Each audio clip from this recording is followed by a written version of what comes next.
So good morning. Chemistry second year English medium unit is organic compounds containing carbon, hydrogen, oxygen. So topic is preparation of aldehydes and ketones. So in the previous class we discussed the introduction about the carbonyl compounds and nomenclature. Let's see the preparation of aldehydes and ketones. Yes, first method is by oxidation of alcohols. Yes, this method already discussed in the chemical properties of alcohols. But yes, here is we are discussing, here is a preparation method of carbonyl compounds. Then yes, by oxidation of alcohols. Here is this is the primary alcohol, general formula R bond CH2OH. Then it's a PCC, pyridinium chlorochromate. Pyridinium chlorochromate in presence of dichloromethane, then here is it is converted into primary alcohol is converted into aldehyde. Then next one, it is a secondary alcohol, general formula R bond CH bond OH R. So this is a secondary carbon which is having the hydroxyl group, that's why it is a secondary alcohol in presence of pyridinium chlorochromate, and solvent is a dichloromethane. Dichloromethane is a secondary alcohol is converted into ketone. Okay, this is the oxidation of alcohols. Okay. Yes, sir. Here is the oxidation of primary and secondary alcohols is only just partial. Suppose if we take the strong oxidizing agents like potassium dichromate, then here is a alcohols converted into, here is a carboxylic acids. Alcohols converted into carboxylic acids. Then yes, but we are taking here is a PCC, pyridinium chlorochromate. It is when compared with what there is a potassium dichromate or alkali KMnO4, then this is stops the oxidation reaction of alcohol at aldehyde stage only.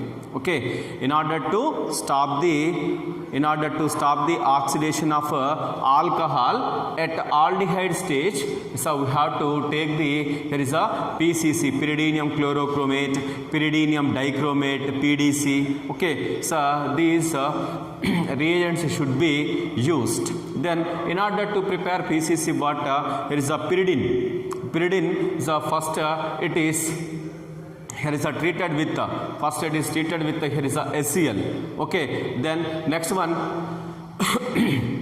then it is treated with the chromium oxide CrO3, then pyridinium chlorochromate is formed. Pyridinium chlorochromate is formed. Then this pyridinium chlorochromate is dissolved in is a dichloromethane. Then this act as partial oxidizing agent. Okay, partial oxidizing agent. That's why primary alcohols converted into here is a aldehydes, secondary alcohols converted into ketones. Okay, so this reagent should be used. Otherwise, if strong oxidizing agents, then is a primary alcohols and secondary alcohols further oxidation takes place. Okay, then next one, let's see the by dehydrogenation of alcohols. Yes, this method in general it is also discussed in the alcohols topic. Again, so we can discuss the this method in the preparation of carbonyl compounds. Then this method in general, this method is used for volatile alcohols. Okay, volatile alcohols. Yes. Next one, it is having the industrial application. Okay, so this method is used industrially in order to prepare there is a carbonyl compounds from the alcohols. How the reaction is, let's here is a volatile alcohols vapors vapors can be passed over heavy metal like here is a copper or silver at a higher temperature, that is a 300 degrees centigrade. Okay, almost the alcohol is in volatile state.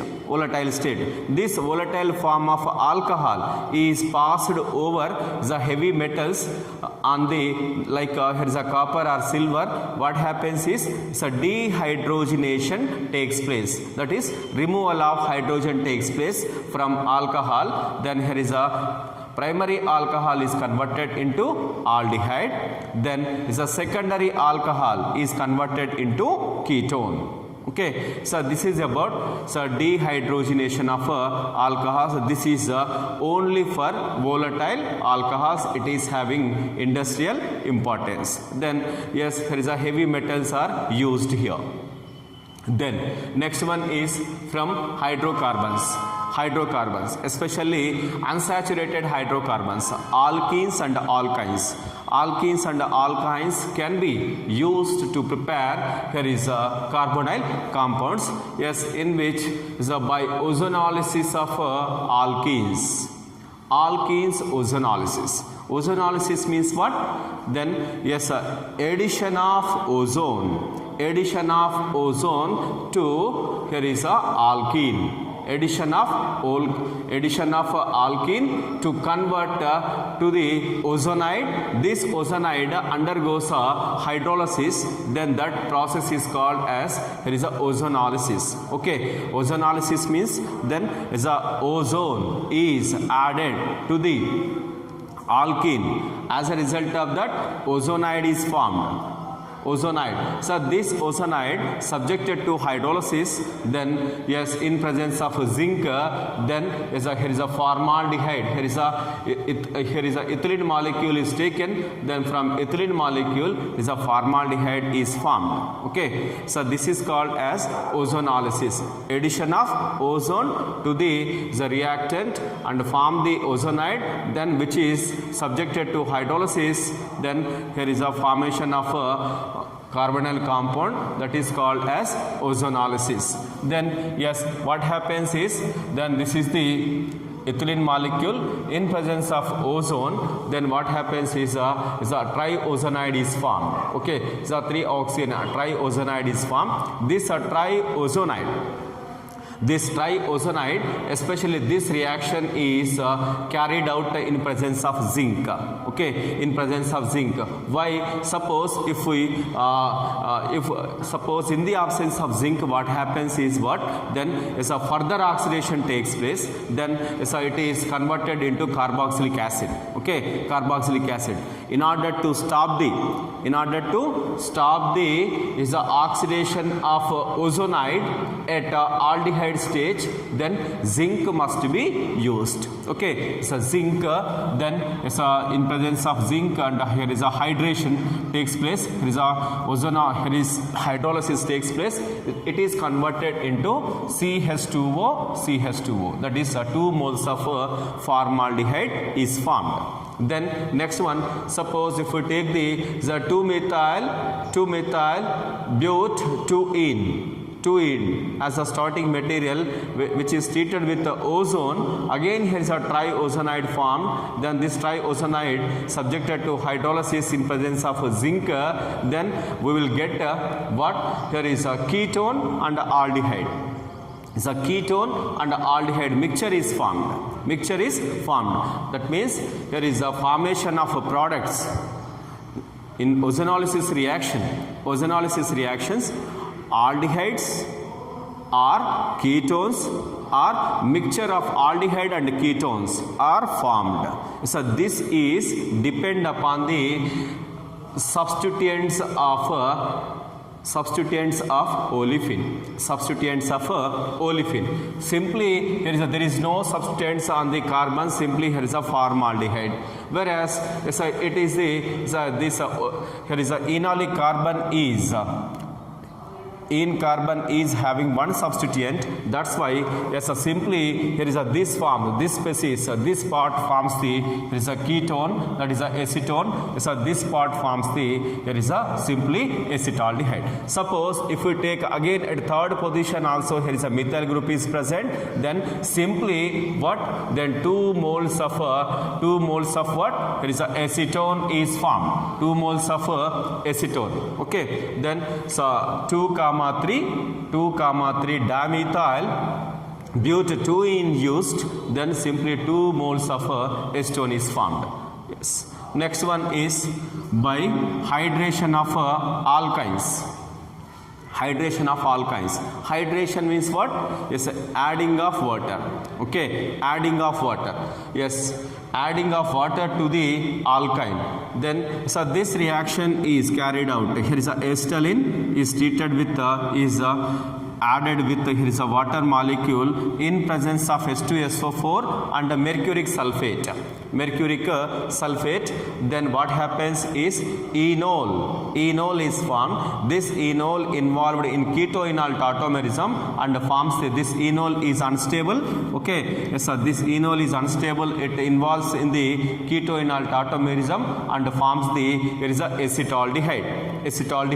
Then yes, here is the importance of in general is okay, alkenes in general they can involved in the hydration reaction very easily, whereas there is alkynes hydration reaction is difficult. That's why here is a mercuric salt is used. Okay, mercuric salt and subjected to heating. Okay, then H2SO4, then next one is a water. It is not sufficient to hydration of alkyne. Yes, here is a mercuric salt, Hg+2. When mercuric salt is used, then it act as a catalyst. Then the reaction can be speed up and forms the, here is a enol. This enol unstable and it undergoes the ketoenol tautomerism and forms the, here is a acetaldehyde. Okay, yes, this by hydration of alkynes, just here is a acetylene. This acetylene gives the, here is a aldehydes. Acetylene gives the aldehydes. Remaining alkynes can give the, here is a ketones. Okay, so this is about is a general preparation methods of aldehydes and ketones. This is enough for the aldehydes and ketones general preparation methods.